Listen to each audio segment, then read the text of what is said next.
UP सरकार के budget पर अखिलेश यादव बरसे हैं। जरा बता दें उन्होंने क्या कहा है। वो कह रहे हैं कि यूपी का बजट गुमराह करने वाला है, जनता को भटकाने वाला है, धोखा देने वाला है। पीडीए के लिए बजट में कुछ भी नहीं है। अखिलेश यादव का ये बयान यूपी के बजट पर कह रहे हैं कि गुमराह करने वाला बजट है ये।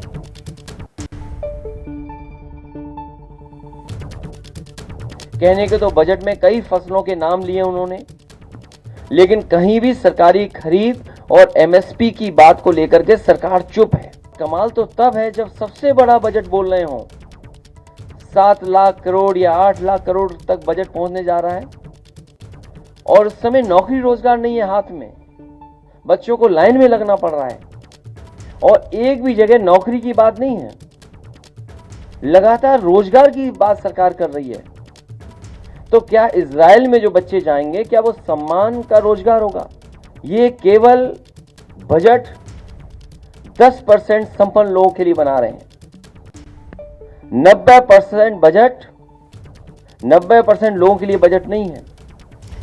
तो देखिए, लोकसभा चुनाव से ठीक पहले यूपी का ये बजट आया है, यूपी के इतिहास का सबसे बड़ा बजट, और इस पर अब राजनीति भी शुरू हो गई है। जिस तरीके से आरोप लगाया गया अखिलेश यादव, विपक्ष इस पर सवाल खड़े कर रहा है। दीपक से इस पर बात करते हैं। दीपक, देखिए यूपी सरकार का बजट, और जाहिर तौर पर इससे ये कहा जा रहा है कि 24 के चुनाव में नजर उन 80 सीटों पर है जिन्हें जीतने का ये लक्ष्य साधा गया है, लेकिन विपक्ष की तरफ से इस पर सवाल खड़े किए जा रहे हैं सीधे सीधे कि ये गुमराह किया जा रहा है और कुछ नहीं है इससे ज्यादा। जी, जाहिर तौर पर बजट पेश होने से पहले भी अखिलेश यादव ने कहा था कि इस बार बजट ऐसा होना चाहिए कि लगे कि इसमें तमाम विकास कार्यों को आगे बढ़ाया जा रहा है। लेकिन उस वक्त भी अखिलेश यादव ये कह रहे थे कि खाली जुमले नज़र आएंगे और चुनाव को ध्यान में रखते हुए खासतौर पर बजट तैयार किया जाएगा, और कुछ वैसा ही बयान उनका बाद में भी सामने आया। लेकिन जिस तरीके से बजट की रूपरेखा को देखें और समझें तो उसमें तमाम चीज़ों का जिक्र किया गया है, तमाम कार्यों का जिक्र किया गया है। राम मंदिर से लेकर तमाम चीज़ों की बातें उसमें कही गई, किस तरीके से काम अब तक बढ़ा है और उसको आगे बढ़ाने की बात कही गई है। तो ऐसे में विपक्ष लगातार हमला योगी सरकार पर कर ही रहा है, चाहे वो राम मंदिर के समय की बात हो, अयोध्या के आसपास जो विकास कार्य देखा गया उसमें भी अखिलेश यादव की तरफ से, समाजवादी पार्टी की तरफ से ये बयान आया था कि अयोध्या के आसपास भी कई सारे काम जो हैं वो अखिलेश की सरकार के टाइम पर भी हुए थे, तो उनका जिक्र योगी सरकार नहीं करती है। लेकिन इन तमाम चीज़ों को लेकर कहीं ना कहीं एक बार फिर दोनों पक्षों के बीच वाद विवाद आगे भी जारी रहेगा। शिरीन, बिल्कुल, देखिए विपक्ष अब सवाल तो खड़े करेगा ही, लेकिन वीरेश आपसे इस पर बात करते हैं आगे कि आखिर ये जिस तरीके से एक बड़ा बजट, सबसे बड़ा बजट, सभी तबकों को तो साध लिया गया, अब फायदा होगा या नहीं तो चुनावों के बाद, लेकिन उससे पहले की तैयारी तो पूरी है सरकार की।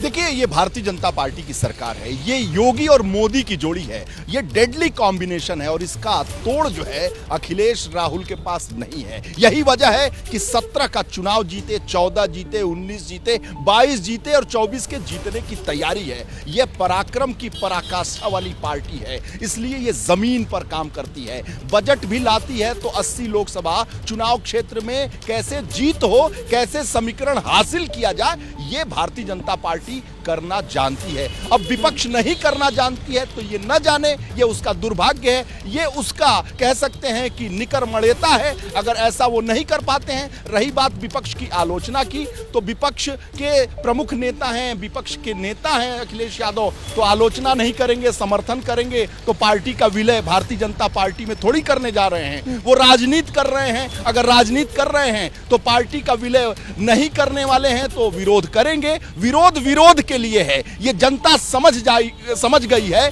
कि इनका विरोध के लिए है, केवल विरोध करना है। ऐसा नहीं हो सकता कि इस बजट में कुछ ऐसा न हो कि उसकी तारीफ की जाए, लेकिन ये बड़ा दिल विपक्ष के नेताओं के पास नहीं है कि अपनी उदारता को दिखा सके, ये जनता बखूबी जानती है। इसीलिए हंस रहे कि विपक्ष सरकार के कामों का यहाँ तारीफ कर दे या फिर उसके बारे में कुछ अच्छा बोल दे, क्योंकि राजनीति, और जाहिर है राजनीति में अपनी अपनी तरफ से सब बयानबाजी देते। जैसे ही घड़ी का काटा दोपहर 2:30 पे आए, बबीता जी का दिल सास बहू साजिश के लिए मचल जाए।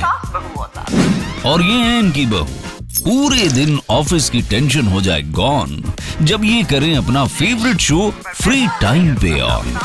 इनकी तरह आप भी देखिए अपना फेवरेट शो अपने टाइम पर, और डाउनलोड कीजिए एबीपी लाइव ऐप अपने स्मार्ट टीवी पर।